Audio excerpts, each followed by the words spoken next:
الفاتحة بسم الله إياك نعبد وإياك نستعين مستقيم الصراط الذين أنعمت عليهم.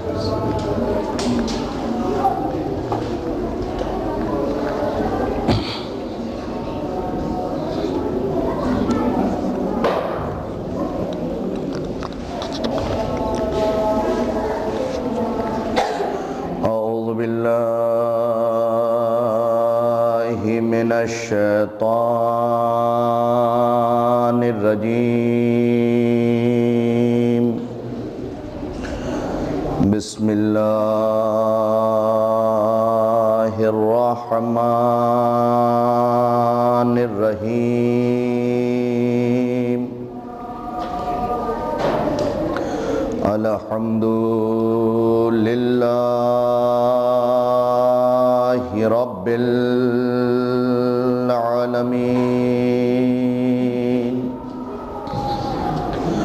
والصلاة والسلام على سید الانبیاء والمرسلین على سیدنا ونبینا شفیع ذنوبنا طبیب نفوسنا حبیب قلوبنا بالقاسم محمد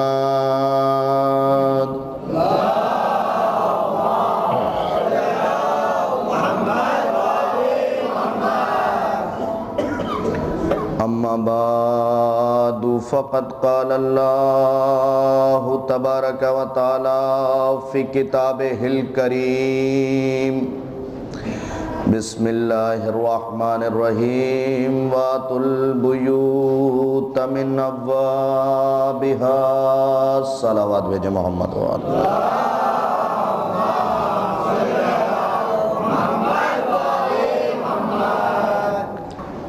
سامعین اکرام السلام علیکم.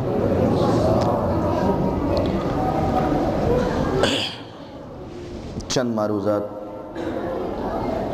کل آپ کے سامنے پیش کرنے کی سعادت حاصل کی ہم نے، اور آج کے لیے اجازت ہو تو لب کھولوں عقل و خرد کے میزان پہ تاریخ و احادیث و خطبات کے گوہر تولوں، مودت بھری سماعت کو عقیدت کے دھاگے میں پرولوں، منتشر ذہنوں میں مناقب کے رس گھولوں، آل محمد کا ذکر کر کے اپنے گناہوں کے داغ دھولوں، اور آپ کی اجازت ہو تو باب الحوائج حضرت ابو الفضل العباس پہ کچھ بولوں.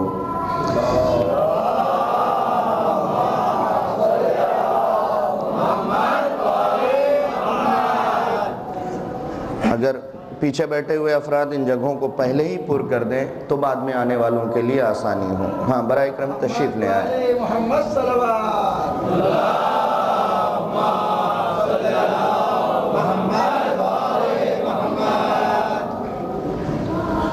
کیونکہ اس دور میں بھی آپ حسینی فوج ہیں، اور حسینی فوج نہ کل بکھری تھی نہ آج بکھری ہے اور نہ کل بکھرے گی.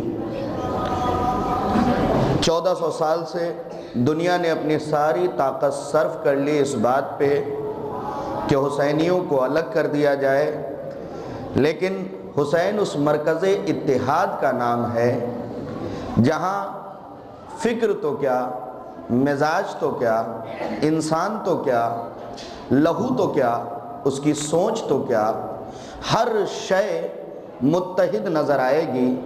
اگر یقین نہیں آتا تو دو میدان آپ کی نگاہوں کے سامنے ہیں، ایک ہے میدان غدیر، ایک ہے میدان کربلا. میدان غدیر 1,24,000 افراد پہ مشتمل، جہاں سننے والے کان 2,48,000 تھے، دیکھنے والی آنکھیں بھی 2,48,000 تھی، سوچنے والے ذہن 1,24,000 تھے، دھڑکنے والے دل 1,24,000 تھے، نبی کی آواز پہ لبیک کہنے والے ہاتھ 2,48,000 تھے، لیکن چونکہ ذہن منتشر تھا، مزاج پراگندہ تھا، لہذا جب بعد میں پوچھا گیا حدیث غدیر یاد ہے تو کہا بھول گئے۔ تو کبھی تعداد پہ نہ جایا کیجئے، استعداد دیکھا کیجئے۔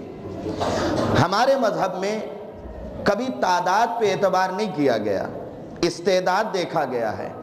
اسی لیے ہمارے مذہب میں کوانٹٹی نہیں دیکھی گئی، کوالٹی دیکھی گئی ہے۔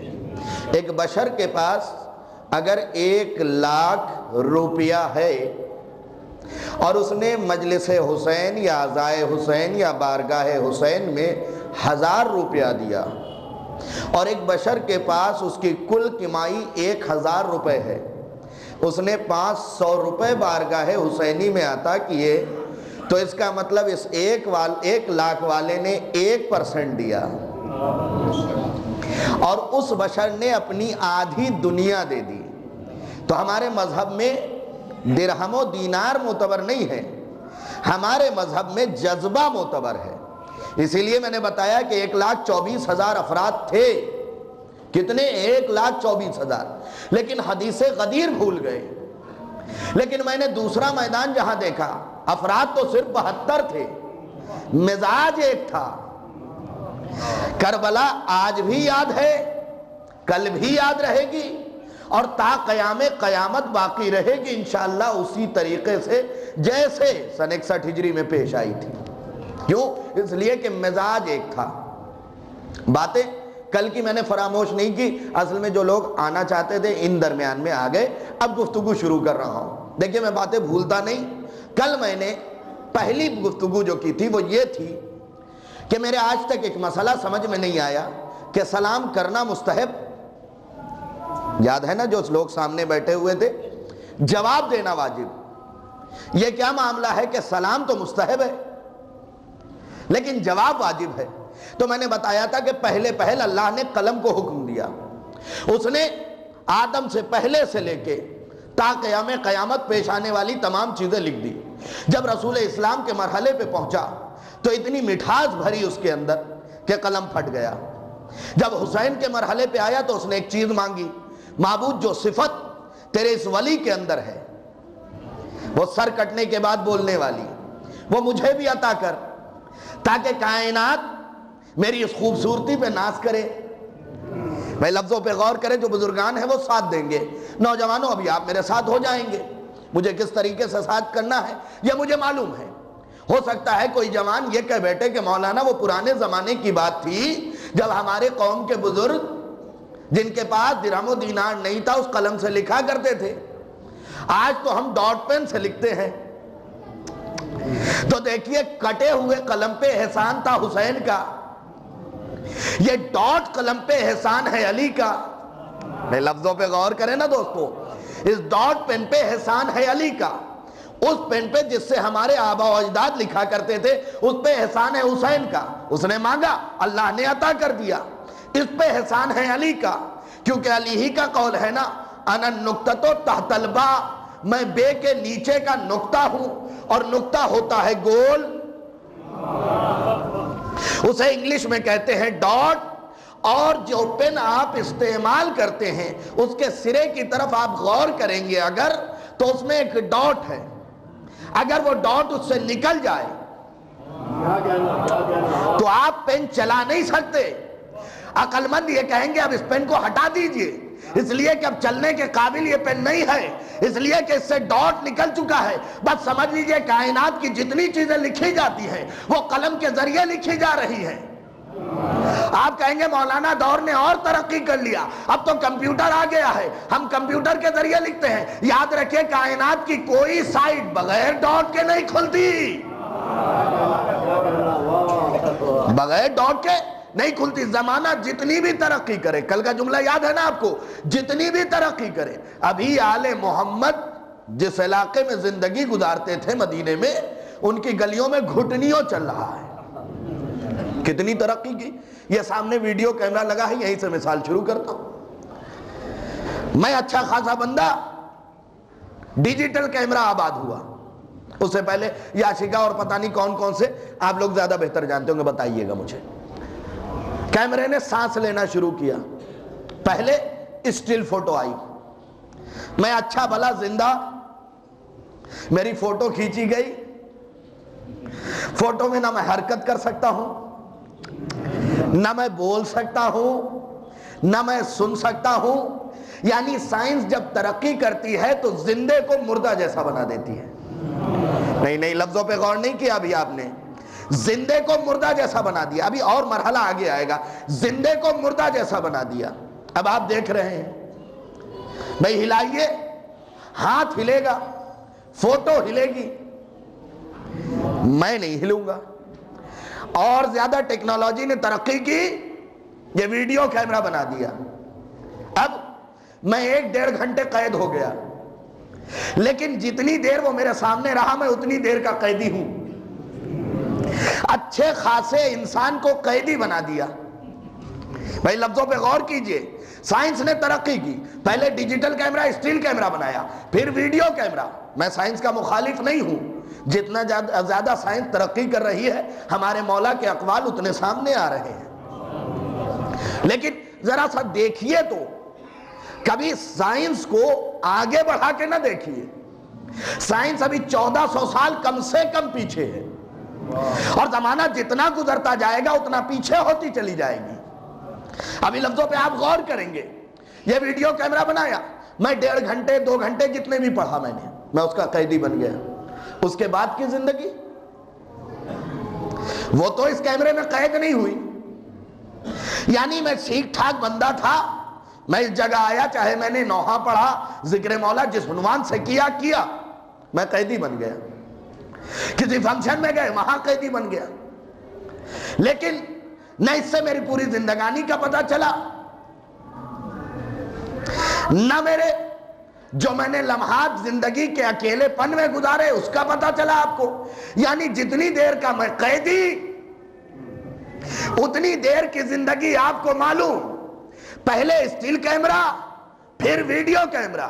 پہلے کیمرے نے زندگی کو مردے جیسا بنایا, دوسرے کیمرے نے عادات و حرکات و سکنات کو قید کیا, لیکن میری پوری زندگی کو نہیں. آؤ میں دور دکھاتا ہوں. میرا مولا ایک قالین پہ بیٹھا ہوا ہے. سائنس اور ترقی تو اسے کہتے ہیں. بس کسی نے گستاخی کیا, قالین کے شیر کو اشارہ کیا. بھائی تمہارے کیمرے نے زندے کو مردے جیسا بنایا, آل محمد نے قالین کے مردہ شیر کو زندگی دے دی ہے. اور کمال تو یہ ہے کہ اس شیر نے شکار بھی کیا. بھائی مولوی, میں اپنی بات کر رہا ہوں, یوں ہی آپ نے بدنام کر رکھا, کھاتے بہت ہیں. ہاں آپ کھلاتے ہیں, برکت تھوڑی بہت مزاح تو ہو بھی جانی چاہیے, کیونکہ مزاح بہلول کی سیرت ہے, رسول اسلام کا طریقہ کار رہا ہے. جب کوئی ضعیفہ آ گئی, یا رسول اللہ جنت کھا, کوئی بڑھیا جنت میں نہیں جا سکتی ہے. اس کا بوڑھا بھی آ گیا, یا رسول اللہ جنت کہا, کوئی بوڑھا بھی نہیں جائے گا. دونوں چلے گئے بلال کے پاس, بلال آ گئے سفارشی بن کے, یا رسول اللہ جنت کا, کوئی کالا بھی نہیں جائے گا, ہم جیسے تو مارے گئے, کوئی کالا بھی جنت میں نہیں جائے گا. اب تینوں رونے لگے. سامنے سے باب علم کا گزر ہوا. بہلو بلال کیوں رو رہے ہو؟ کہ حضور ایسی ایسا سفارشی بن کے گیا تھا اور میری ہی جنت کے لالے پڑ گئے. کہ اچھا چلو یا رسول اللہ جلدی سے بتا دیجئے. بس رسول نے مسکرا کے فرمایا, کیا تم نے قرآن نہیں پڑھا؟ ہر ضعیف جوان ہو جائے گا, ہر کالا گورا ہو جائے گا, اور اس طریقے سے جنت میں جائیں گے. لیکن میرے رنگ کو برا نہ سمجھیے گا, گورے صحابیوں کے بیچ اکیلا بلال کالا تھا, لیکن بلال کے کردار میں کوئی کمی نہیں تھی. چہرے کے کالے ہونے میں عیب نہیں ہے, دل کالا نہیں ہونا چاہیے, دل کالا نہیں ہونا چاہیے. ورنہ بلال کی جو مثال علماء نے دی ہے وہ بس اس انداز میں دی ہے کہ تمام گورے صحابیوں کے بیچ میں بلال ایسے ہی تھے جیسے گورے رخسار پہ ایک سیاہ تل ہو. یہ ہے بلال کی منزلت. تو بہرحال ہو جانا چاہیے. میں گفتگو آپ کی خدمت میں یہ کر رہا تھا کہ دل کالا نہیں ہونا چاہیے, دل سفید ہونا چاہیے. دل میں ایک نور ایمان ہے, ایمان کا نور ہے جو گناہ کی وجہ سے دھیرے دھیرے سیاہ پڑ جاتا ہے. اسی لیے کہا گیا کہ کم سے کم اپنے بزم میں 3 مرتبہ صلوات پڑھو. ٹھیک ہے, بعد میں پڑھ لیجئے گا. جب بھی بزم سجاؤ 3 مرتبہ صلوات پڑھو تاکہ وہ سیاہی پھر سے سفیدی میں بدلے. بھائی لفظوں پہ غور کریں. اب آپ سمجھے بزرگوں نے یہ سیرت کیوں اپنائی تھی کہ جب کوئی بزم سجتی تھی, بھائی بزرگوں کی کوئی بتائی ہوئی چیز غلط نہیں ہے, بس تلاش کرنے کی ضرورت ہے. جب کوئی بزم سجتی تھی پہلے 3 مرتبہ آل محمد پہ درود, آخر میں 3 مرتبہ درود. حکم بھی یہی ہے کہ جب کبھی دعا مانگو تو اپنی دعا سے پہلے صلوات بعد میں صلوات. امام سے پوچھا کسی بشر نے, مولا یہ ہم دعا مانگے یہ صلوات کیوں بھیج رہے ہیں؟ کہا یہ تمہاری دعاؤں کے لیے پر ہے. نہیں, جتنا مجمع ہے اتنی توجہ چاہیے مجھے. یہ تمہاری دعاؤں کے لیے پر ہے. کہا مولا پھر شروع میں بھیجیں آخر میں نہ بھیجیں. مولا نے مسکرا کے کہا یہ بتاؤ کبھی کسی پرندے کو ایک پر سے اڑتے دیکھا ہے؟ جب تک پر دونوں طرف نہ ہو تب تک باب اجابت سے تمہاری دعائیں نہیں ٹکرا سکتی. اور دعا کے لیے دوسری شرط یہ ہے کہ عقیدہ مضبوط ہو, ورنہ مانگنے والا نبی کے ساتھ دعا مانگ رہا ہے اور آواز قدرت آ رہی ہے نہیں پوری کروں گا دعا. پہلے اس بشر کو الگ کرو جو تیری نبوت پہ شک کرتا ہے. جب پوچھا گیا کون ہے شک کرنے والا تو وہ سر جھکائے ہوئے الگ ہو گیا. یا نبی اللہ اب تک شک تھا, اب یقین کر لیا کہ اب پھر آ جاؤ. یہ ہے منزل یقین. اب ذرا سا اس منزل کی طرف آنا چاہتا ہوں, اس منزل کی طرف. سائنس نے ترقی کی, مائکرو چپ بنایا. معلوم ہوگا آپ کو, یہ اگر کسی جاہل انسان کے دماغ میں آپریشن کے ذریعے فٹ کر دیا جائے, اچھا بیٹری کی بھی ضرورت نہیں, ذہن کے ترنگوں سے یہ چارج ہوتا رہتا ہے, تو جتنی چیزیں اس میں فیڈ ہوں گی اس کے متعلق آپ جتنے بھی سوال کریں گے آپ فٹافٹ جواب دیتے چلے جائیں گے.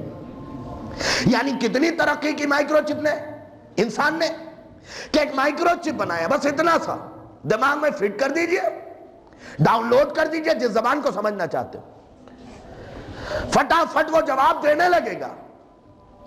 لیکن کبھی کمپیئر نہ کیجئے گا سائنس کا آل محمد سے. آپریشن کر کے مائکرو چپ لگا دینا اور ہے, اور اپنے منہ کی کنکڑی نکال کے کسی کو 70 زبانوں کا عالم بنا دینا اور ہے. زمانے نے کتنی ترقی کی, بیٹے کے ہڈی اور خون کے ذریعے باپ کا پتہ جسے آپ ڈی این اے کے نام سے جانتے ہیں, اتنی ہی ترقی. میں آل محمد کی بات نہ کروں گا, میں آل محمد کی بات نہ کروں گا, اتنی ترقی کی کہ بیٹے کے ذریعے باپ کا. اب ذرا دیکھیے علی کی ذوالفقار کتنی ترقی یافتہ ہے, جو قیامت تک کی نسلوں کو جھانک رہی ہے, ڈی این اے کر رہی ہے. یہ سارے تجربات بہت بعد کی منزلوں میں ہیں. مولا کا ایک واقعہ تو مشہور ہے نا کہ جب بیٹے پہ قضیہ ٹھہر گیا تھا کہ بیٹا ہے کس کا, ہے کس کا, دونوں بشر گئے تھے اس دنیا سے گزر, بس مولا نے کہا دونوں کے قبر کی ہڈیاں نکالو. خون نکالا 2 جگہوں پہ الگ الگ بچے کا, اس میں باپ کی ہڈیاں ڈالی. کیا مولا نے حل کیا, خدا کی قسم باپ کی ہڈی ڈالی, ایک ہڈی نے خون کو اپنے اندر جذب کر لیا, دوسرا اسی کے درمیان کروٹیں لیتا رہا. مولا نے کہا جس خون نے جذب کیا, جس ہڈی نے خون کو جذب کیا, یہ بیٹا اسی کا ہے. اب معصوم نے یہی تو فرمایا کہ باپ کے نطفے کے ذریعے بیٹے کی ہڈیاں. زمانہ آج ترقی کر رہا ہے, معصوم نے نہ جانے کب بتا دیا, اور ایسے ایسے قضیے حل کر دیے جو قیامت تک سوچے تو حل نہیں ہو سکتے. ایک ضعیف انسان کے اولاد کے سلسلے سے بات ٹھہر گئی, معاملہ یہ ٹھہرا کہ عورت کہتی تھی کہ بیٹا اس کا نہیں ہے، یہ کہتا تھا بیٹا میرا ہے، عورت دوسری طرف منسوب کرنا چاہتی تھی۔ بعد مولا متقیان گئے، کچھ بچے کھیل رہے تھے، ایک مرتبہ زور سے دہاڑا میرا مولا، یعنی زوردار آواز نکالی، سارے بچے سہم کے کھڑے ہو گئے، ایک بچہ زمین پہ ہاتھوں کو ٹیک کے کھڑا ہوا۔ ضروری نہیں کہ ساری بات کھل کے بیان کی جائے، ایک بچہ زمین پہ ہاتھ ٹیک کے کھڑا ہوا، کہا یہ بچہ ضعیف کا ہے۔ غور کیا آپ نے؟ ایسے مسئلوں کو پانی کی طرح حل کر دیا۔ تو ضروری کیا چیز ہے کہ جو چیزیں مولا نے بتائی ہیں ہم اس پہ عمل کریں۔ کل میں نے 2-3 باتیں آپ کی خدمت میں عرض کی تھی، آج بھی کچھ باتیں عرض کرنا مقصود ہے۔ بچے آج کے زمانے کے لے لیجئے، ابھی اور بھی آپ زندگانی گزاریں گے، مولا کے آنے تک مولا آپ کو سلامت رکھے، آپ مولا کے لشکر کے صف اول میں رہے، اس سے بڑی دعا تو اور کوئی ہو نہیں سکتی۔ لیکن ذرا سا غور کیجئے، بچے اب یہ مزاج بن گیا ہے کہ اپنے ہمسن بچوں کی طرف متوجہ کم ہوتے ہیں، جانوروں سے زیادہ کھیلتے ہیں۔ میں نے بہت ساری کتابیں بچوں کے اوپر منگائی اور پڑھنا شروع کیا۔ ایک موضوع میرا تھا تربیت اولاد کے سلسلے سے، تو میں نے سوچا کہ آل محمد نے جو فرمایا وہ تو فرمایا، ذرا زمانے والوں کے تجربات تو دیکھوں۔ کہا بچوں کی طرف توجہ کم کرتے ہیں، یعنی پہلے جیسے آپس میں بچے کھیلا کرتے تھے، اب جانوروں کی طرف توجہ زیادہ ہے۔ بابا فلاں چیز کا بچہ لیتے آئیے گا، ہم کھیلنا چاہتے ہیں۔ یہ ذہن پیدا کہاں سے ہوا؟ تو وہ ماہر لکھتا ہے بین ہولیوک اپنی کتاب کے اندر کہ یہ ذہن اس وجہ سے پیدا ہوا کہ بچہ ہو گیا شیر مادر سے محروم، شیر مادر سے، ماں کے دودھ سے، چشمہ شیر سے ہو گیا محروم، پینے لگا جانور کا دودھ۔ نہیں توجہ کی آپ نے دوستو، چبھتا ہوا جملہ ہے لیکن توجہ کی ضرورت ہے۔ چونکہ پیا جانور کا شیر تو اب میلان کس کی طرف ہوگا؟ توجہ کس کی طرف ہوگی؟ انسانوں کی طرف نہیں، جانوروں کی طرف توجہ ہوگی۔ ایک مرتبہ اگر ماں پھر اپنے چشمہ شیر سے سیراب کرنے لگے، انصاف سے بتائیے، لوگوں نے کہا کہ بیماریاں ہو جاتی ہیں، لیکن اگر آل محمد نے سیراب کیا ہے تو کہا بچہ اگر چشمہ شیر سے سیراب ہوتا ہے۔ اسی کتاب کے صفحہ نمبر 77 کے اوپر یہ جملہ لکھا ہوا ہے کہ اگر ماں اپنے بچے کو اپنے چشمہ شیر سے سیراب کرتی ہے تو کبھی ایک قسم کا جو کینسر چلا ہے اس میں مبتلا نہیں ہوگی۔ دیکھیں یہ کیسے ہو سکتا ہے کہ آل محمد کچھ کہیں اور ہماری زندگانی کسی اور راہ پہ چلی جائے؟ 1000 مرتبہ سائنس کے تجربات بدل سکتے ہیں، لیکن ایک مرتبہ بھی آل محمد کا قول نہیں بدل سکتا ہے۔ آل محمد نے کہہ دیا مطلب کہہ دیا۔ ہمارے یہاں نام برائے نام، میرا نام شاہد، میں نے کورٹ میں ایک بھی گواہی نہیں دی۔ کسی کا نام زاہد، زہد و انکساری اس کے یہاں ہے ہی نہیں۔ تو ہمارے یہاں نام برائے نام ہوتا ہے، لیکن آل محمد کے یہاں نام برائے انجام ہوتا ہے۔ میں لفظوں پہ غور کریں گے، نام برائے انجام ہوتا ہے، اس لیے کہا گیا اچھا نام رکھو۔ جب بطن اقدس میں ہو بچہ، بطن میں ہو، تب اس کا نام سوچ لو۔ 2 نام سوچو، ایک بیٹا ایک بیٹی، لیکن اس کا بھی طریقہ آل محمد نے بتایا۔ خدا کی قسم قربان جاؤں ان کی جوتیوں کے تسمے کے اوپر، قربان جاؤں ان کے جوتیوں کے تسمے کے اوپر، اس کا بھی طریقہ بتایا۔ انصاف سے بتائیے اس وقت تو کوئی مشین نہیں تھی سونوگرافی کی۔ ایک شخص نے پوچھا مولا میری زوجہ حاملہ ہے، یہ بتائیے بیٹا ہے کہ بیٹی؟ مولا نے فرمایا بیٹی۔ کہا مولا آپ کو کیسے پتا چلا؟ کہا دیکھ ماؤں کے ارحام میں صورت بنانا یہ ہمارے خانوادے کی ذمہ داری ہے، لیکن اگر تو بھی پہچاننا چاہتا ہے تو پہچان لے، اگر صورت پیٹ کی طرف ہے تو بیٹا ہے، اگر پشت کی طرف ہے نہیں توجہ کی آپ نے. اگر پیٹ کی طرف چہرہ ہے تو بیٹا ہے, اگر پشت کی طرف ہے, چھٹے امام فرما رہے ہیں, تو بیٹی ہے. مولا کیوں؟ کہ دیکھ بیٹی ہے اس لیے پشت کی طرف رکھا تاکہ سامنے سے کسی کی نگاہ پردے کے. اللہ اکبر, اللہ اکبر, اللہ اکبر. خیال فرمایا آپ نے, توجہ کی, کتنی اہم باتیں بتائی ہیں. اور ایسے نہ جانے کتنے تجربات, جو میرا موضوع بحث نہیں, لیکن کچھ باتیں عرض کرنا مقصود ہے, کر دینا ضروری ہے. داد یقین جانیے نہ جانے کتنی جگہوں پہ حاضری دے چکا مولا کے کرم سے, خواہش داد مٹ چکی ہے. بس سمجھ لیں باتوں کو, کیا آل محمد نے کیا بتایا, ہم کس راہ پہ جا رہے ہیں. اتنے طریقے بتا دیے, اتنے طریقے. پہچان کا طریقہ یہ بھی بتایا کہ اگر زوجہ داہنی طرف سوئے گی زیادہ بشر کے جو اس کا زوج ہے تو بیٹا ہوگا. غور کریں نا آپ, غور کریں. آل محمد کا کلام کبھی عبث تو نہیں ہو سکتا نا, سوچنا بھی بیکار ہے انسان کے لیے. ہم اگر سوچے تو کفر کے دائرے میں داخل ہو جاتے ہیں. ہمیں ان کے خلاف سوچنا بھی نہیں چاہیے. 4 مہینے کا ہو ایک روایت, دوسری روایت 6 مہینے کا. جب ہم ٹھہر جائے, بچے کا اور بچی کا نام سوچ لو.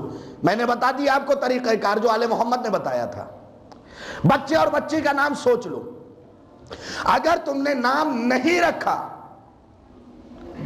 تو بروز حشر یہ آنے والا بچہ اگر 8ویں مہینے میں مرا ہوا پیدا ہوتا ہے, اللہ نہ کرے 9ویں مہینے میں مرا ہوا پیدا ہوتا ہے, یا آنے کے بعد مر جاتا ہے فوراً, تو محشر میں عرش الہی کو پکڑ کے شکایت کرے گا, معبود میرے والدین بڑے غافل تھے, میرا نام بھی نہیں رکھا.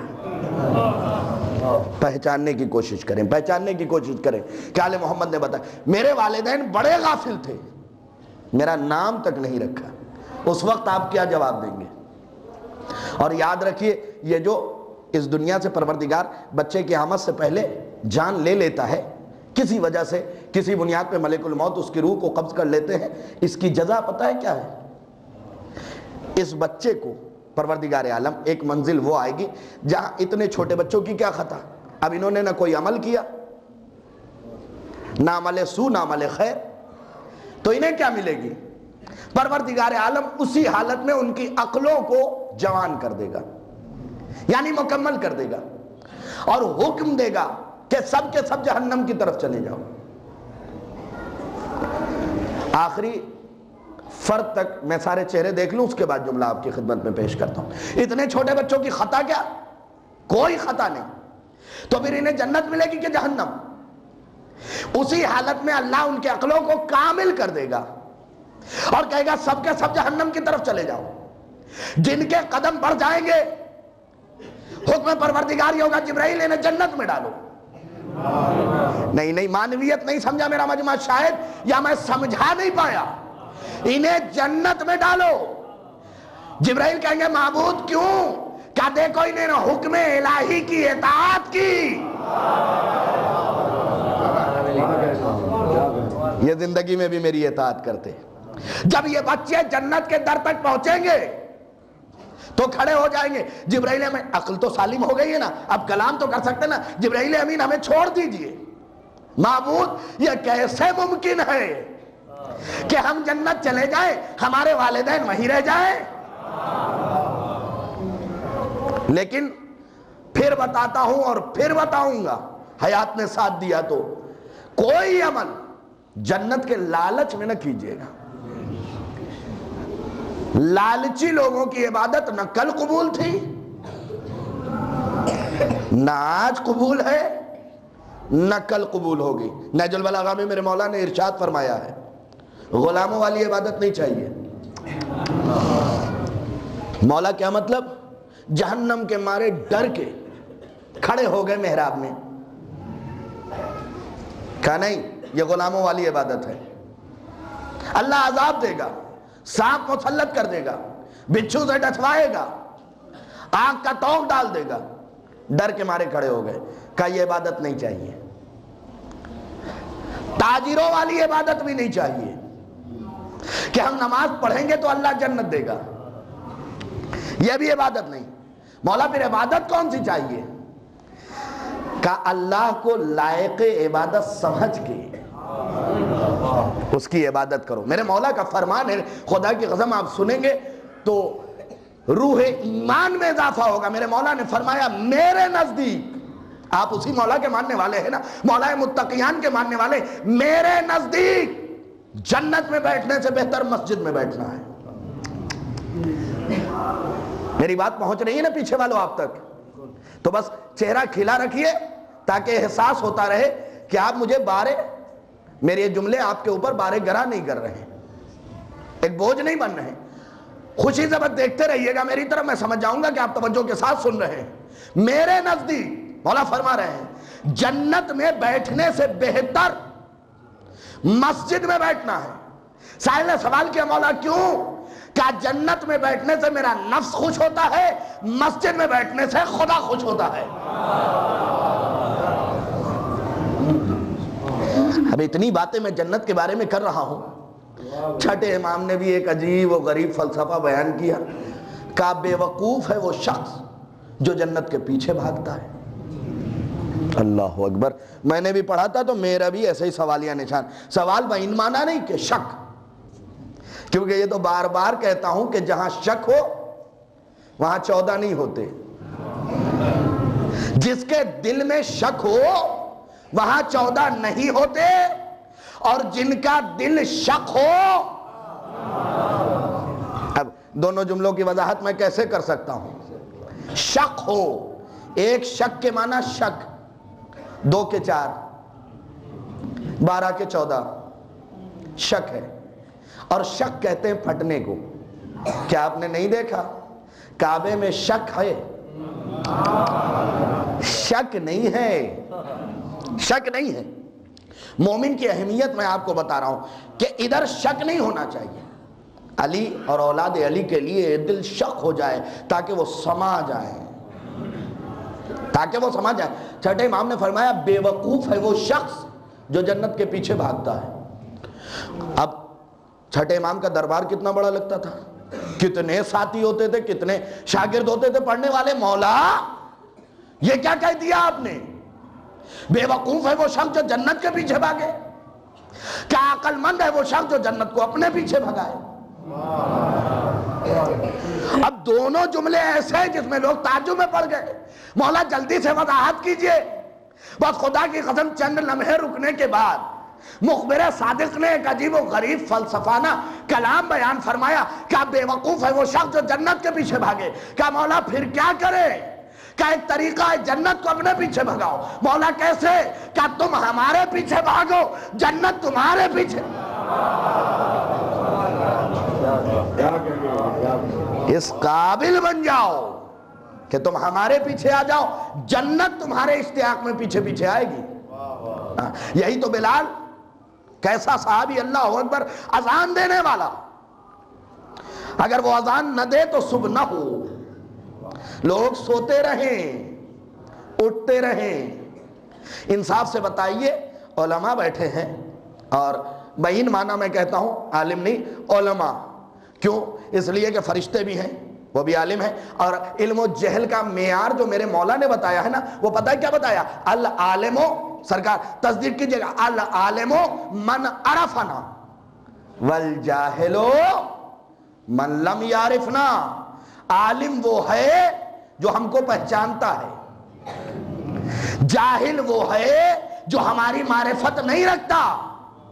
اسی لیے غیروں کے لاکھ پڑھے لکھے آ جائیں ہم انہیں عالم نہیں کہتے، اس لیے کہ معرفت ضروری ہے. حدیث میں کیا ہے؟ من ماتا ولم یعرف، من ماتا ولم یعرف، جو مر گیا، یعرف ہے، یعلم نہیں، جانے بغیر نہیں، پہچانے بغیر. جاننے اور پہچاننے میں دوستو بڑا فرق ہے. کچھ جملے پیچھے والے تک کے لیے، جاننے اور پہچاننے میں بڑا فرق ہے. میرے مولا کا ایک صحابی ہے، چاہنے والا ہے، ماننے والا ہے، بڑی عزت کرتا ہے، ابو بصیر.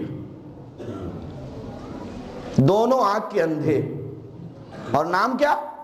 ابو بصیر، دیکھنے والوں کا باپ. اللہ اکبر. غور کیا آپ نے؟ ابو بصیر دیکھنے والوں کا باپ مولا کے ساتھ حج کے موقع پہ کھڑے ہوئے. مولا نے کہا ابو بصیر وہ جو سامنے میرے گروہ ہے ان سے پوچھو تو ذرا کہ انہوں نے ہمیں کتنے زمانے پہلے دیکھا ہے. مولا یہ کیسی بات کر رہے ہیں، آپ سامنے کھڑے ہیں، وہ سامنے کھڑا ہے، وہ سامنے کھڑا ہے، آپ سامنے کھڑے ہیں، اور آپ کہہ رہے ہیں کتنے زمانے پہلے. کیا پوچھ تو لو. اب بھاگا ہوا گیا ابو بصیر. یہ بتاؤ تم لوگ کہ تم نے اپنے چھٹے امام کو کتنے زمانے پہلے دیکھا؟ کہ آپ کے پچھلے سال جب حج پہ آئے تھے تو طواف کے دوران ایک جھلک پائی تھی ہم نے. امام سامنے کھڑے ہیں، نوجوانوں متوجہ رہیے گا، امام سامنے کھڑے ہیں. وہ گروہ ہٹا، دائیں طرف دوسرا گروہ کھڑا تھا. مولا نے کہا اس سے پوچھو کیا جب مدینے آئے تھے تو ان کی زیارت نصیب ہوئی تھی؟ اس مرتبہ تو دیدار ہی نہیں ہوا. اب ابو بصیر کے تعجب کی انتہا نہ رہی. تیسرے گروہ سے پوچھا گیا کہ ہمیں بھی ایک مدت ہو گئی، ہم نے اپنے امام کو نہیں دیکھا. اب ابو بصیر ہاتھ مل رہے ہیں. 7 گروہ سے یکے بعد دیگرے پوچھا، سب نے کہا ہم نے نہیں دیکھا. تھے سامنے ایک صحابی اور چلا آیا، اس کا نام ہے ابو ہارون مخفوف. کیسا اندھا، ایک پلک دوسری پلکوں سے سلی ہوئی ہے. کہ آپ ذرا اس سے پوچھو. بس دوڑ کے ابو بصیر گئے، دیکھ مولا کی طرف. مولا آنکھ والے نہیں بتا پائے، یہ جس کی پلکیں سلی ہوئی ہے وہ بتائے گا، لیکن آپ کا حکم ہے تو پوچھے لیتا ہوں. ابو ہارون مخفوف یہ بتاؤ تم نے اپنے مولا کو کب دیکھا؟ بس تیوریوں پہ بل پڑے کہ اندھا سمجھ کے مذاق کر رہا، وہ سامنے کھڑا ہے میرا امام. اندھا سمجھ کے مذاق کر رہا ہے، وہ سامنے کھڑا ہے میرا امام. مولا اس نے تو بتا دیا. بس ابو ہارون مخفوف نے ابو بصیر کو بلایا. ابو بصیر نہ تیری آنکھیں نہ میری آنکھیں، دیکھ امام ان آنکھوں سے نہیں دیکھا جاتا، یہاں جو آنکھ ہے اس سے دیکھا کر. اسی لیے میں کہتا ہوں پردہ، غیبت، یہ سب آپ کے لیے. کوئی بشر یہاں ایسا نہیں بیٹھا، پوری ایمانداری اور پوری ضمانت کے ساتھ کہہ رہا ہوں، جس نے اپنے امام کو نہ دیکھا ہو.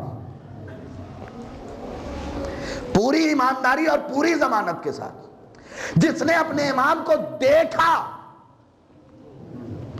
اس لفظ پہ یاد رکھیے گا، نہ دیکھا ہو، کیونکہ سامنے ایک حدیث ہے نا میرے، نہ دیکھا ہو. ہر بشر نے دیکھا ہے، پہچانتا نہیں ہے. اسی لیے تو جب امام بلائیں گے لوگ جا کے چہرہ دیکھیں گے، ارے ہم نے تو انہیں طواف کے دوران دیکھا تھا، ہم نے تو انہیں عزا خانے میں دیکھا تھا، ہم نے تو انہیں جلوسوں میں دیکھا تھا، ہم نے تو انہیں مسجدوں میں دیکھا تھا. دیکھیے دیکھنا اور ہے اور پہچاننا اور ہے. کمال دیکھنے میں نہیں ہے، کمال پہچاننے میں. یہاں اتنا بڑا مجمع ہے، میں نے سب کو دیکھا، لیکن ضروری نہیں، ایمانداری کے ساتھ کہہ رہا ہوں کہ سب کو پہچان لوں. بہت مرتبہ ایسا ہوتا ہے. یہی احمد آباد کا قصہ ہے. ایئرپورٹ سے باہر نکلا، ایک صاحب ملے، مولانا کیسے مزاج ہیں؟ میں نے کہا مولا کا کرم ہے، آپ کے سامنے کھڑا ہوں، بہتر ہوں. کہ آپ نے پہچانا نہیں؟ اگرچہ میرا طریقہ کار یہ رہا ہے کہ میں اتنی گرم جوشی سے ملتا ہوں کہ سامنے والے کو یقین ہی نہیں پیدا ہوتا میں نے پہچانا کہ نہیں پہچانا. لیکن اس دن ایمانداری کے ساتھ میں نے بتایا کہ میں نے پہچانا نہیں آپ کو. کہ ہم اور آپ ایک ساتھ بنگلور میں مجلس میں تھے، آپ پڑھ رہے تھے، میں سامنے میں بیٹھا ہوا تھا. میں نے کہا میری نگاہ تو پڑی ہوگی، میں نے پہچانا نہیں ہوگا.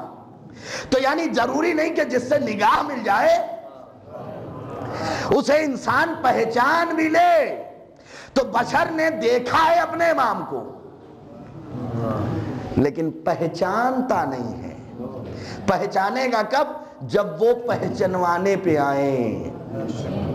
آپ تو منتظر ہیں نا اپنے امام کے. ایک حدیث سناؤں اور جناب عباس کی خدمت میں پہنچ رہا ہوں. اصلاحی گفتگو ہو گئی، جناب عباس کی خدمت میں پہنچ رہا ہوں ایک حدیث سنا کے.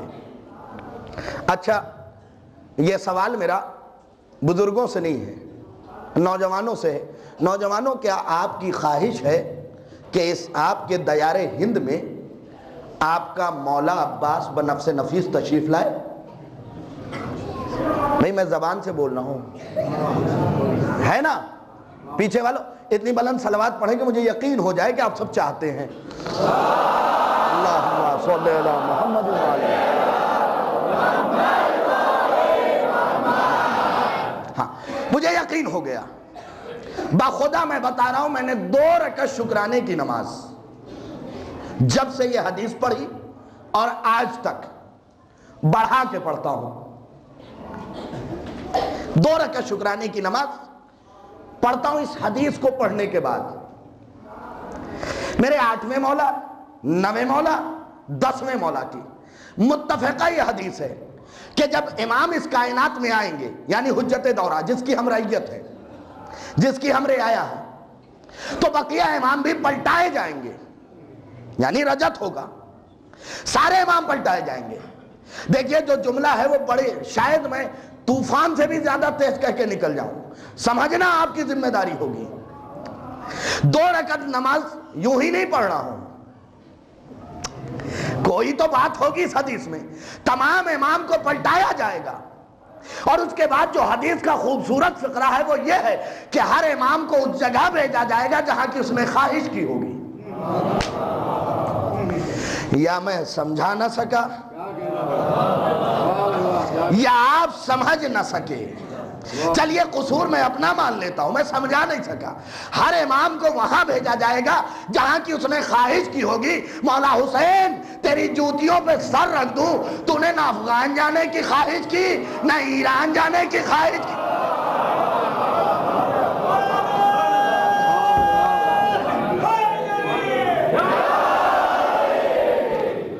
نہ ترکستان نہ یمن، کہا مجھے ہند جانے دو۔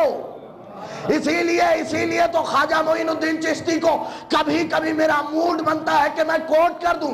خواجہ معین الدین چشتی کہتا ہے کمال ہے اس حسین کا، خدا کی قسم جملے کی قدر کیجئے گا، 2 باتیں آپ کو خواجہ معین الدین چشتی کی آج سنا کے جاؤں گا، اور پھر حیات نے ساتھ دیا، ملاقات کہیں ہوئی تو مزید باتیں بھی ہوں گی۔ خواجہ معین الدین چشتی کی وہ کہتے ہیں، امام کا ایک کلام وہ نقل کر رہے ہیں، اپنا خواب انہوں نے دیکھا۔ میں خواجہ معین الدین چشتی کے بارگاہ بھی گیا، وارث علی کے ہاں بھی گیا، اس لیے نہیں کہ میں نے خدا نخواستہ عقیدہ بدل دیا ہے، نہیں، عقیدت کی بنیاد پہ پہنچا۔ کہا دیکھے تو یہ بڑی ہستیاں جنہیں زمانہ مانتا ہے، جب میں نے ریسرچ کیا تو یہ سارے زندگی میں ایک بھی کھوٹ نہیں ملے گی۔ وارث علی ہوں، نظام الدین اولیاء ہوں، جو بڑے ہیں، میں چلتے پھرتے لوگوں کی بات نہیں کر رہا ہوں، خواجہ معین الدین چشتی، ان کی زندگی میں کہیں بھی کفر نہیں ہے۔ اب بات سن لیجئے، وہ کہتے ہیں کہ حسین عربی ہیں، حسین عربی ہیں، عرب حسین میں نہیں۔ بڑوں کی باتیں ذرا غور سے سنا کیجئے، حسین عربی ہیں، عرب ان میں نہیں، حسین ہندی نہیں، ہند حسین میں بستا ہے۔ اور دوسری جو عظیم بات نقل کی، پتہ نہیں پھر ذہن میں آئے کہ نہیں آئے، سناتا چلتا ہوں۔ ایک شخص آیا خواجہ معین الدین چشتی کے پاس، دیکھیے لوگ ایمان ابو طالب پہ گفتگو کرتے ہیں، میں توہین سمجھتا ہوں ابو طالب کے ایمان پہ دلیل دینا ہے، اس لیے کہ جو والد کل ایمان ہو، میرا تو اپنی سوچ یہ ہے، اپنی سوچ، کہ اس بشر کا ایمان مکمل نہیں ہوتا جو ابو طالب کے ایمان پہ ایمان نہ لائے۔ ابھی ذرا سی بات میں نقل کر رہا ہوں، خواجہ معین الدین چشتی کے پاس ایک بشر پہنچا، اور اب اردو اگر تھوڑی بہت سمجھ لیتے ہوں تو میں کبھی کبھی ہندی اس میں مکس کر دیتا ہوں، آپ اپنے آپ کو سنگ سمجھیے، اور جملے کے بعد اگر آپ کی سماعت میرے سنگ نہ ہو تو میں نے یہ پیشانی اپنی در نجف پہ نہیں جھکائی۔ جملہ اتنا عظیم ہے، ایک بشر پہنچا خواجہ معین الدین چشتی کے پاس، معین الدین چشتی یہ بتاؤ کہ ابو طالب کے ایمان کے بارے میں آپ کا کیا خیال ہے؟ بس تکیے کا ٹیک لگائے بیٹھے تھے، کھڑے ہوئے، بسم اللہ الرحمن الرحیم، اس کی طرف غور سے دیکھا، اس نے کہا میں نے پوچھا کہ ابو طالب کے ایمان کے بارے میں تمہارا کیا خیال ہے، آپ کا کیا خیال ہے؟ کہا بسم اللہ الرحمن الرحیم۔ نہیں، آپ توجہ نہیں کر رہے دوستو، بسم اللہ الرحمن الرحیم، کیا یہ بار بار بسم اللہ کیوں کہہ رہے ہو؟ کہہ رہے جس کا نام بغیر بسم اللہ کے نہیں لیتا،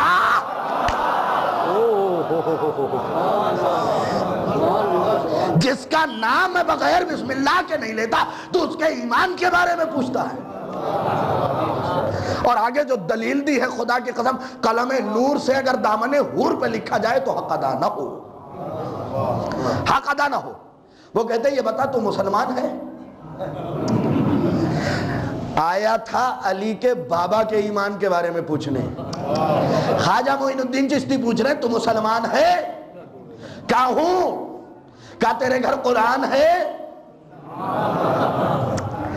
کہا ہے، کہا جا لے کے آ۔ کیا خواجہ معین الدین چشتی کے پاس قرآن نہیں تھا؟ خواجہ معین الدین چشتی کے پاس قرآن نہیں تھا، قرآن تھا، لیکن جاتے تھے گھر سے لے کے آؤ۔ ابو طالب کے ایمان کو سمجھنے آئے ہو نا، تھوڑی محنت کرو، محنت کروائی، لے کے آؤ، لے کے آیا۔ آپ کے یہاں بھی جو قرآن ہوتا ہے اسے جزدان میں لپیٹے رہتے ہیں نا، وہ 1.5 میٹر 2 میٹر کا کپڑا۔ میں اپنا یہ کپڑا خریدنے گیا، 6 میٹر 6.5 میٹر میں نے کپڑا خریدا، کچھ زیادہ خرید لیا تھا۔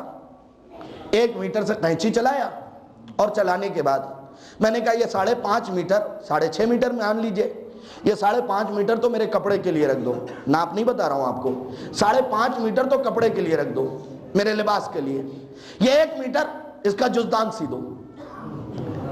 جزدان سل گیا۔ اب انصاف سے بتائیے کیا دونوں کپڑے برابر ہو گئے؟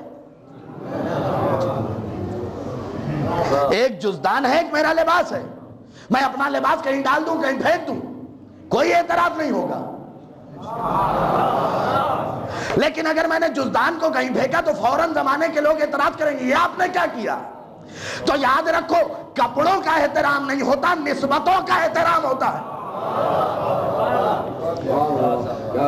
اب لکڑی تو جو آپ اپنے بستر بنا کے لیٹتے ہیں، جو صوفہ جو بیڈ وہ بھی ہے، اور اسی لکڑی سے کچھ لکڑی الگ کر کے تابوت بنایا، دونوں برابر تو نہیں ہو جائیں گے، نسبتوں کا احترام ہوگا۔ آیا وہ شخص، یہ ہے قرآن، لیجئے، قرآن لیا، جزدان اتارا، قرآن کو سینے سے لگایا، جزدان کو یہی لکھا ہے کتابوں کے اندر، موڑ کے زمین پہ پھینک دیا۔ بس یہ مسلمان تھا، کہنے لگا آپ کیسے صاحب ایمان ہیں؟ ایک جملے کی خدا کی قسم قدر کیجئے گا، آپ کیسے صاحب ایمان ہیں؟ آپ کو اتنا بھی نہیں معلوم آپ ولیوں کے ولی بنے بیٹھے ہیں، آپ کو اتنا بھی نہیں معلوم جتنا احترام قرآن کا واجب ہے اتنا ہی جزدان کا واجب ہے۔ کیا بس یاد رکھنا، آج کے بعد یہ فیصلہ لکھ لینا کہ جتنا احترام قرآن کا ضروری اتنا ہی جزدان کا، تو جتنا احترام رسالت کا اتنا ہی جزدان رسالت ابو طالب کا۔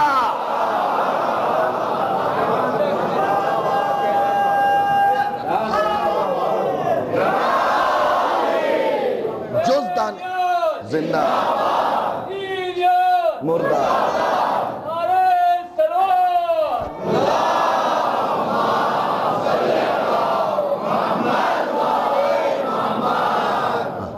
بڑوں کی باتیں ہیں، کیا کیا باتیں عرض کر دی۔ وارث علی شاہ ہر وقت 14 کی محبت کبھی شعر کی شکل میں کبھی نثر کی شکل میں گنگناتے رہتے تھے۔ لوگ آئے، آپ کسی اور کی محبت میں شرابور کیوں نہیں ہوتے؟ کسی اور کی محبت اپنے دل میں بسائیے۔ وارث علی شاہ نے ایک سوال کیا، نوجوانوں بہت سوال کرتے ہیں نا آپ، ایک سوال میرا بھی سمجھیے، اور میرا نہیں ہے، وارث علی نے کہا میں نقل کر رہا ہوں، ناقل ہوں، کہ آپ کسی اور کی محبت دل میں کیوں نہیں بساتے؟ بس اس سوال میں ہی پورا جواب چھپا ہوا ہے۔ کہے آنے والے یہ بتا، اگر کسی شخص نے کھانا یہاں تک کھایا ہو اور تو اسے اور کھانے کے لیے کہے تو کیا ہوگا؟ اس نے کہا الٹی ہو جائے گی۔ کیا بس 14 کی محبت یہاں تک بسی ہوئی ہے، اب کسی اور کی ڈالا؟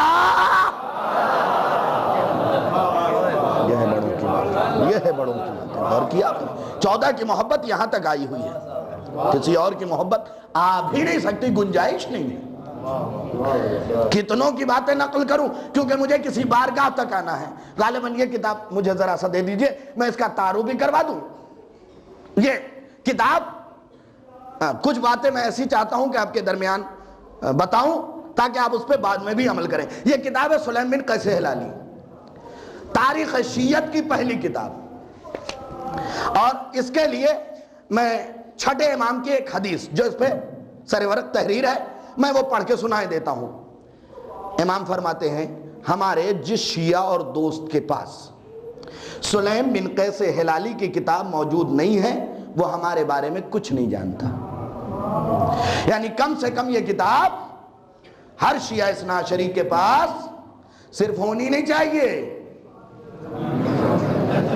انگلش ایڈیشن بھی آ چکا ہے اس کا، اور کوشش ہماری اس سلسلے میں بات چیت چل رہی ہے کہ آپ فوراً کہیں گے کہ گجراتی ایڈیشن کیوں نہیں ہے، تو اس سلسلے سے میں نے بات کر لی ہے، انشاءاللہ جلد ہی جلد منظر عام پہ آ جائے گی۔ آپ ان کتابوں کو اپنے پاس رکھیے، پڑھیے، استفادہ کیجئے، تاکہ جب ہم آل محمد کے امر اور اسباب، یہ ہمارے برادران بزرگ ہیں، ہمارے استاد کے بھی بزرگ ہیں ساتھیوں میں، جناب حیدر علی صاحب ہمارے استاد ہیں، آپ ان سے بھی سینئر تھے جوادیہ میں، اور بھی دیگر جو میں سب کی قدر کرتا ہوں صرف اس وجہ سے کہ اس مسلک پہ اس راہ پہ ہیں جہاں ہم ان کو فالو کر رہے ہیں۔ غور کیجئے، ان چیزوں کا ہمارے مذہب میں ہمارے پاس ہونا ضروری ہے۔ امام کی حدیث وہاں لکھی ہوئی ہے، چھٹے امام نے فرمایا جس شخص کے پاس، جس شیعہ اثنا عشری کے پاس سلیم بن قیس ہلالی کی کتاب موجود نہیں ہے وہ ہمارے متعلق کچھ نہیں جانتا، کچھ نہیں جانتا۔ تو رہنا ضروری ہے۔ اب جلدی سے اس مرحلے تک آ جاؤں جہاں تک میں نے بات شروع کرنے کی کوشش کی تھی۔ بار بار باب الحوائج پہ آنا چاہ رہا ہوں اور بار بار کوئی چیز روکے دیتی ہے کہ دیکھو سر اٹھا کے نہ جاؤ، سر اٹھا کے نہ جاؤ، یہ جگہ وہ نہیں، یہ جگہ وہ ہے جہاں شہنشاہ وقت سر جھکا کے گئے۔ ابھی یقیناً تابوت برآمد جب آپ کریں گے، میں اشارہ کروں گا، اس کے بعد اطمینان سے ابھی ذرا سا فضائل پڑھ لینے دیجئے۔ مکمل باتیں جو نصیحتیں تھی وہ تو دے چکا، اب 2-3 جملے فضائل کے بھی تو آپ کو سنا دوں، ہے نا نوجوانوں؟ باب الحوائج کے فضائل، بات یہیں سے شروع کرتا ہوں کہ آپ نے علم تو دیکھا ہے اور اللہ کرے دیکھتے رہے، لیکن عین والا علم دیکھے۔ یہ جملہ تھا اسی کے لیے جو اردو سمجھتا تھا۔ عین والا علم دیکھے، الف والا علم نہ دیکھے۔ اور میں تو یہی کہتا ہوں اکثر و بیشتر کہ جن کے گھر یا جن کے ہاتھوں میں عین والا علم نہیں ہوتا ان کے گھر سارے رنج و علم ہوتے ہیں۔ بات یہیں سے شروع کر رہا ہوں، دیکھا ہے نا نوجوانوں آپ نے، یہاں سے گفتگو براہ راست آپ سے کر رہا ہوں کیونکہ بزرگوں نے تو ہمیں دین اسلام قربانیوں کے ساتھ پہنچا دیا۔ اور آج ہی جعفری اسکول جب گیا تھا تو کہا گیا کہ آپ بھی کچھ اپنا نظریہ پیش کریں، تو میں نے ایک ہی مصرع لکھا ہے وہاں، یہی چراغ جلیں گے تو روشنی ہوگی، یہی چراغ جلیں گے تو روشنی ہوگی، یہ ہمارا مستقبل ہے۔ چھٹے امام کی حدیث ہے کہ نوجوان دین کی کمر ہے۔ اب اپنی کمر دیوار سے نہ لگائیے گا، نوجوان دین کے کمر ہیں، انہیں کمر خمیدہ ہو کے نہیں چلنا چاہیے، یہ ہماری عزت ہے، یہ ہماری آبرو ہے، یہ قوم کے مستقبل ہیں۔ ذرا توجہ کے ساتھ، علم تو آپ نے دیکھا ہوگا، ایسے ہی اس پہ پنجہ ہے نا، اسی طریقے سے ہے، ایسے تو نہیں ہے، ایسے ہے نا۔ پتہ ہے کس چیز کی دعوت دے رہا ہے؟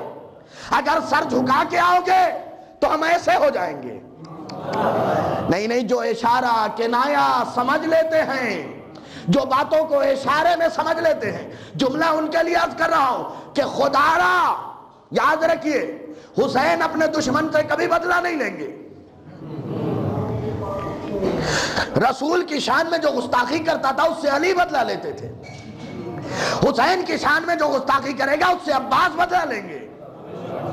تو یہ پنجہ یوں ہے، اگر سر جھکا کے آؤ گے، بھئی یوں چل رہا ہے، سر یہاں لے کے آئے تو پنجہ عطا کرے گا، ورنہ اسے لمحہ نہیں لگتا شکل چینج کرنے میں. اگر برابری سے آئے تو پھر یہاں آئے گا. اور یہاں سے ایک جملہ کہہ کے تیز دھارے کی طرح نکلنے کی کوشش کر رہا ہوں کہ علم میں دو خاصیتیں ہیں. سمجھیے گا ایک زبر اور زیر کے فرق کے ساتھ، علم میں دو خاصیتیں ہیں. بھئی یہاں کتنے ایسے لوگ بیٹھے ہیں جنہوں نے اپنی بیماری سے شفا لیا ہے، علم سے اولادیں لی ہیں، رزق لیا ہے، مان لیا ہے. جس کی شہرگ حیات پہ احسان ہے وہ ساتھ دے گا. علم کی دو خاصیتیں ہیں، ایک ظرف والے کے لیے، ایک کم ظرف کے لیے. علم کی دو خاصیتیں. علم ایک، علم جلاتا بھی ہے جلاتا بھی ہے. اچھے سے آؤ گے تو جلا بخشے گا، اکڑ کے آؤ گے تو جل کے راکھ ہو جاؤ گے، خبر تک نہیں لگے گی. اور یہ میں نہیں کہہ رہا ہوں، یاد رکھیے جب پہلا علم اللہ نے بھیجا ہے جناب شیس کے پاس، تو قابیل کے لشکر میں شیطان بھی تھے. شیس کے لشکریوں نے دیکھا کہ ان کے لشکر میں تو شیطان ہے، اور ہم نے کہا تھا کہ فتح نصرت کی علامت بھیج. یہ کیا بھیج دیا؟ کپڑوں والا. بس لکھا یہ ہے کہ شیس نے علم بلند کیا، علم کے بھرہرے سے شعلے بلند ہوتے تھے، شیطان اور اس کے تمام حوارین کو جلا کے راکھ کر دیا. یہی تو جملہ میں نے کہا تھا آپ کی خدمت میں، یہی تو جملہ. لیکن یہ علم چلتا رہا، شیس سے انوش کے پاس، انوش سے کینان کے پاس، کینان سے مہلائل کے پاس، مہلائل سے ید کے پاس، سلسلہ چلتے چلتے چلتے چلتے قصا تک پہنچا. وہاں سے سلسلہ چلا عبد المطلب، عبداللہ سے ٹرانسفر ہوا، ابو طالب تک آیا، ابو طالب سے رسول تک آیا، رسول سے علی تک آیا. لیکن اب تک جو علم ملتا تھا وہ علمدار میدان جنگ میں بلند کرتے تھے. جب جنگ ختم علم سمیٹا رکھ دیا گیا. اب تک اٹھانے والے ہاتھ والے تھے، جنہیں تھوڑی دیر کے لیے علم ملا پھر لے لیا گیا، رکھ دیا گیا.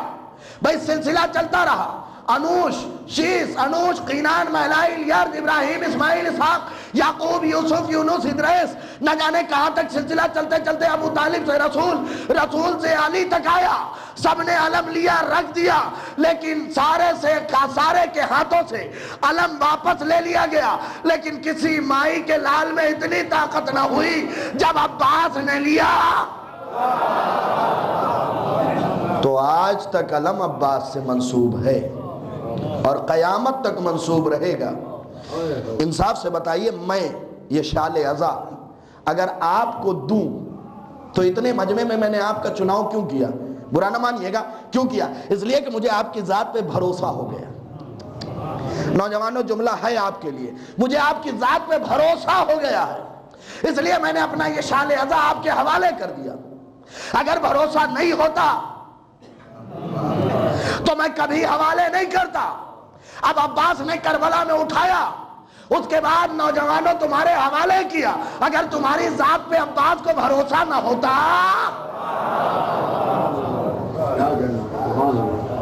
خدا را ان کے بھروسے کو ٹوٹنے نہ دیجیے گا. آج علم آپ ہی اٹھاتے ہیں نا، سجاتے آپ ہیں، بلند آپ کرتے ہیں، تو مولا نے آپ کے حوالے کیا ہے. ذرہ برابر بھی کوئی کمی نہ ہونے پائے، کوئی کوتاہی نہ ہونے پائے.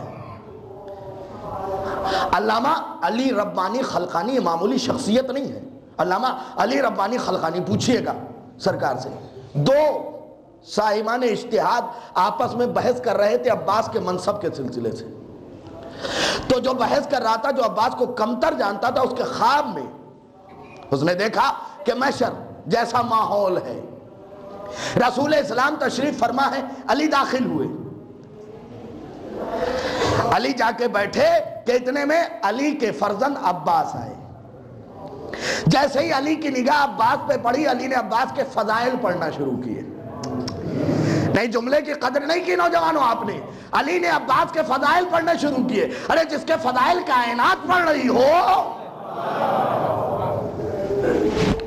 علی ربانی خلخانی معمولی شخصیت نہیں. وہ یہ خواب نقل کر رہے ہیں کہ دو صاحبان اجتہاد لڑے، بحث ہوئی، لڑے نہیں، یعنی آپ یہ نہ سمجھ لیجیے گا کیا والی لڑائی، مباحثہ ہوا. ایک کے خواب میں آئے، سارا منظر اس نے دیکھا، توبہ کیا آ کے. علی فضائل بیان کرنے لگے. رسول اسلام نے کہا یا علی مجھے یہ عباس کے فضائل معلوم ہیں. کہا یا رسول اللہ میں اس لیے نہیں سنا رہا ہوں، میں بتا اس لیے رہا ہوں کہ زمانے کے لوگ پہچان لیں، منصب اور مرتبہ عباس پہ شک نہ کریں. یا رسول اللہ آپ کچھ عطا کیجئے میرے اس بیٹے کو جو حسین کا زور کمر تھا.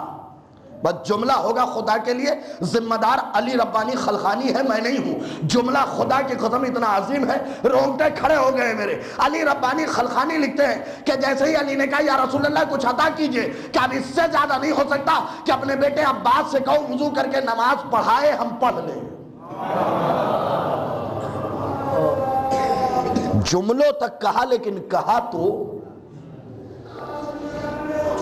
فضیلت، منصب، مرتبہ عباس کو سمجھیے خدا کے لیے. معمولی شخصیت نہیں ہے جسے فاطمہ زہرا سلام اللہ علیہا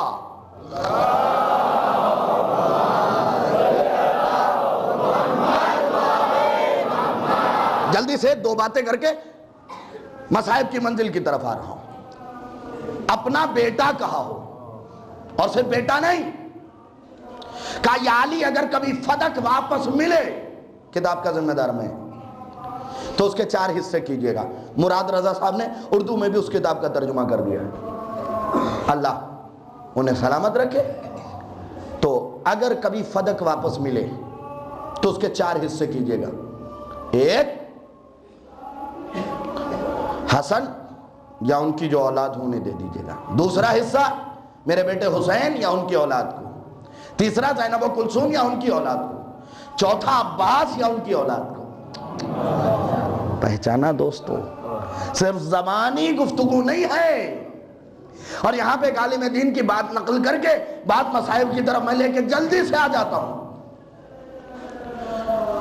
ساری گفتگو انشاءاللہ جناب عباس کے سلسلے سے پھر کبھی ہوگی. ایک بات نقل کر رہا ہوں آپ کے سامنے. جناب فاطمہ نے کہا عباس میرا بیٹا. تھوڑا سا وقت بتا دوں آپ کو. عباس میرا بیٹا. بی بی آپ کے پاس تو حسنین جیسے بیٹے ہیں، آپ کے پاس تو حسنین جیسے بیٹے ہیں، پھر کیوں کہہ رہی ہیں میرا بیٹا؟ کیا مباہلے سے تو رسول نے لے لیے.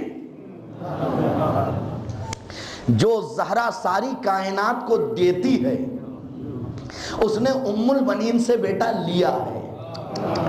مرتبہ ام البنین کو سمجھیں. ہاں، شادی کے بعد ایک رسم ہوتی ہے عرب میں، آج بھی ہے، آج بھی شادی کے بعد ایک رسم ہوتی ہے.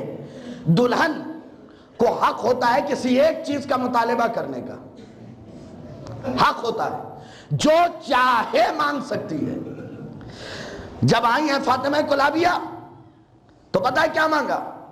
علی نے کہا فاطمہ کلابیہ کچھ مانگو. ہاتھ جوڑ کے کہا والی و وارث عطا کریں گے؟ کہا بالکل عطا کروں گا. کہا پھر آج سے وعدہ کیجئے مجھے کبھی فاطمہ نہ کہیں گے. نہیں سمجھے، خدا کے لیے سمجھنے کی کوشش کیجئے.